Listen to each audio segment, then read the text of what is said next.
जी हाँ दोस्तों, जिसके पास ना कोई नीयत है ना नीति है उसी का नाम नीतीश है। जी हाँ दोस्तों, बिहार के युवा बेरोजगार बैठे ही रह गए और 58,000 पद जो है चुपचाप भर भी दिए गए। तो ये क्या क्या है पूरा मामला यहाँ पे मैं आपको समझाऊंगा, तो वीडियो को जल्दी से लाइक कर दीजिएगा और वीडियो को ज़्यादा से ज़्यादा लोगों तक शेयर करिएगा ताकि मुद्दा को उठाया जा सके। ठीक है, ताकि बिहार सरकार के कान में कुछ जा सके कि युवा क्या खोज रहे हैं। बिहार सरकार कहती है कि हमारे पास तो सीट ही नहीं है तो बहाली कहाँ से करें, या पैसा नहीं है तो बहाली कहाँ से करें। तो दोस्तों ये कैसे हो गया कि बिना बहाली निकाले ही, भर्ती निकाले ही 58,000 पदों पे ये चुनाव हो भी गया और आप लोग बैठे ही रह गए, बिहार के युवा बैठे ही रह गए। तो चलिए देखते हैं क्या क्या दिया गया है, मैं आपको अच्छे से समझा दूंगा और आप खुद ही निर्णय लीजिएगा और ज़्यादा से ज़्यादा वीडियो को शेयर करिएगा। दोस्तों अगर आप आज का अखबार उठाएंगे, पटना से छपा हुआ, देखिए पटना शुक्रवार 8 जनवरी 2021 पेज नंबर 2 पे ही ये खबर छपी है। 58,000 अनुरक्षकों को मिलेगी प्लम्बर इलेक्ट्रीशियन की ट्रेनिंग। तो इस ऐसे आपको कुछ समझ में नहीं आ रहा होगा, लेकिन जब इसे पूरा देखिएगा तो आपको सब कुछ समझ में आ जाएगा कि अगर बिहार सरकार चाहती तो बिहार के 58,000 युवाओं को जो बेरोजगार बैठे हैं उनको रोजगार मिल सकता था। लेकिन बिहार में कोई नीति ही नहीं है कि युवाओं को रोजगार दिया जाए। तो यहाँ पे देखिएगा क्या क्या दिया गया है और जिन्हें मिलेगा वो चुपचाप ले भी लिए हैं। तो देखिए क्या क्या दिया गया है। आप लोगों को पता होगा कि बिहार में नल जल योजना जो है बड़े तौर पे चलाई जा रही है, जिसमें देखिएगा सामान्य गड़बड़ी के कारण घरों में पेयजल आपूर्ति नहीं होगी अब बाधित।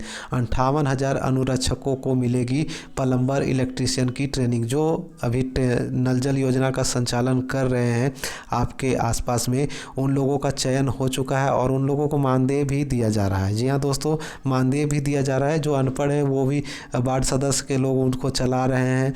तो ये सोच सकते थे कि इतने जो 58,000 लोग थे, अगर वही युवाओं को दिया जाता जो ITI करके बैठे हुए हैं प्लम्बर इलेक्ट्रीशियन की, तो उनको ट्रेनिंग देने की क्या ज़रूरत थी, जबकि वो ITI करके बैठे हुए हैं प्लम्बर इलेक्ट्रीशियन वगैरह की। तो सोचिए, अनपढ़ को ट्रेनिंग देगा सरकार, लेकिन जो करके बैठा हुआ है वो बेरोजगार ही बैठा रहे, उससे सरकार को कोई लेना देना नहीं है। तो यहाँ पर आप देखेंगे कि क्या क्या दिया गया है। देखिए, नल जल के लिए बिहार के सभी वार्डों में रखे जाने हैं अनुरक्षक।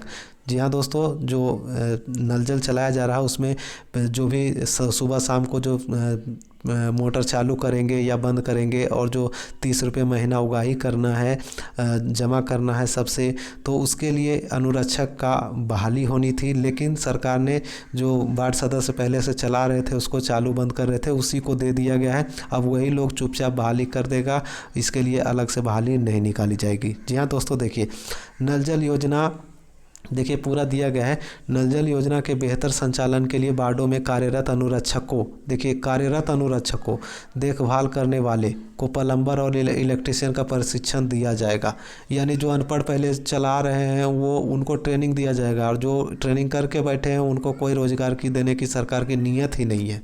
इसकी तैयारी पंचायती राज विभाग कर रहा है। पेयजल आपूर्ति में कोई छोटी मोटी खराबी आए तो वो स्वयं उसे दुरुस्त कर दे। इस उद्देश्य से उन्हें प्रशिक्षण दिलाए जाने की योजना बनी है। देखिए, तो आप लोग खुद समझिएगा कि नीतीश कुमार क्या क्या कर रहा है।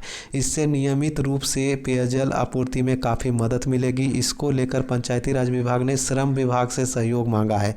शीघ्र ही प्रशिक्षण को लेकर अंतिम निर्णय लिया जाएगा। गौरतलब हो कि पंचायती राज विभाग द्वारा राज्य के ग्रामीण क्षेत्रों में 58,000 वार्डों में नल जल योजना का क्रियान्वयन कराया जा रहा है। सभी वार्डों में एक एक अनुरक्षक का चयन करना है। तो चयन करना क्या है, चयन हो चुका है। जो पहले से चालू बंद कर रहे थे उन्हीं का चयन कर लिया गया है और उन्हीं को मानदेय भी दिया जा रहा है, जिनकी जिम्मेदारी होगी कि वे नियमित रूप से सुबह और शाम पेयजल आपूर्ति कराएं। उपभोक्ताओं से नल जल योजना के तहत लाभुक परिवारों से जो जिनके घर में नल जल का पानी जा रहा है उनसे 30 रुपये महीना शुल्क प्राप्त करें। विभाग को विभिन्न जिलों से सूचना आ रही है कि छोटी मोटी खराबी के कारण योजना प्रभावित रहती है। पाइप फटने अथवा लीक करने, मोटर में बिजली की समस्या से पेयजल आपूर्ति बाधित हो रही है। तो खैर ये समस्या के लिए तो अच्छा है, लेकिन जो बेरोजगार बैठे हैं उनको अगर ये काम दिया जाता, ITI करके जो बैठे हैं, तो कम से कम 58,000 युवा को तो रोजगार मिल जाता, कुछ तो उनको फ़ायदा होता। लेकिन नहीं, सरकार सोचती ही नहीं है। प्लम्बर और इलेक्ट्रीशियन उपलब्ध नहीं रहने के कारण, देखिए उपलब्ध नहीं रहने के कारण, जबकि युवा रोजगार बैठे हुए हैं फिर भी इनको मिल ही नहीं रहा है। सोचिए, खराबी को दूर करने में समय लग जाता है। इसी को देखते हुए विभाग ने निर्णय लिया है कि अनुरक्षकों को उक्त दोनों विधाओं में ट्रेनिंग दी जाएगी, जिससे छोटे मोटे काम करने में वे सक्षम हो जाए। तो देखिए, जो अनपढ़ गंवार वहाँ पे लगे हुए थे पहले से, उन लोगों को चयन कर लिया गया है, और जो युवा बेरोजगार थे, ITI वगैरह करके बैठे थे, उनको कोई रोजगार देने की सरकार की नीयत नहीं है। अभी तक देखिएगा तो 35,000 अनुरक्षकों का हुआ है अब तक चयन, बाकी अभी और भी सीटें खाली हैं। तो इसके लिए अगर आप लोग आवाज़ नहीं उठाएंगे तो फिर वही वार्ड सदस्यों को चयन कर लिया जाएगा और आप लोग बेरोजगार बैठे ही रह जाएंगे। ग्रामीण क्षेत्रों के 35,000 वार्डों में अनुरक्षकों का चयन कर लिया गया है। देख सकते हैं 35,000 का चयन हो चुका है। 58,000 में 35,000 का चयन हो चुका है, बाकी अभी खाली है। तो इसके लिए आप लोगों को आवाज़ उठाना होगा, वीडियो को ज़्यादा से ज़्यादा लोगों तक पहुँचाएँ, ताकि ये जन जन तक पहुँचे और सभी को ये जानकारी हो और आवाज़ उठा सके। जबकि पंचायती राज विभाग द्वारा क्रियान्वित 58,000 वार्डों में अनुरक्षक का चयन करना है। इसकी जिम्मेदारी संबंधित वार्ड प्रबंधन एवं क्रियान्वयन समिति की है। सोचिए, वार्ड प्रबंधन जो करेगा इसका चयन, तो वो किसका चयन करेगा आप लोग समझ ही सकते हैं, वो अपने आदमी का ही चयन करेगा। तो क्या होगा, इससे समिति को कई बार विभाग द्वारा निर्देशित किया गया है कि जल्द से जल्द अनुरक्षक का चयन करें। इसके बाद भी कार्य में अपेक्षित प्रगति नहीं हुई है, क्योंकि वो लोग भी तो कुछ जब तक खाएंगे नहीं तब तक होगा नहीं। ठीक है, तो आप लोग समझ चुके होंगे कि 58,000 यहाँ पे सीट था। अगर सरकार चाहती तो 58,000 बेरोजगार युवाओं को रोजगार मिल सकता था, लेकिन सरकार ने कुछ नहीं किया।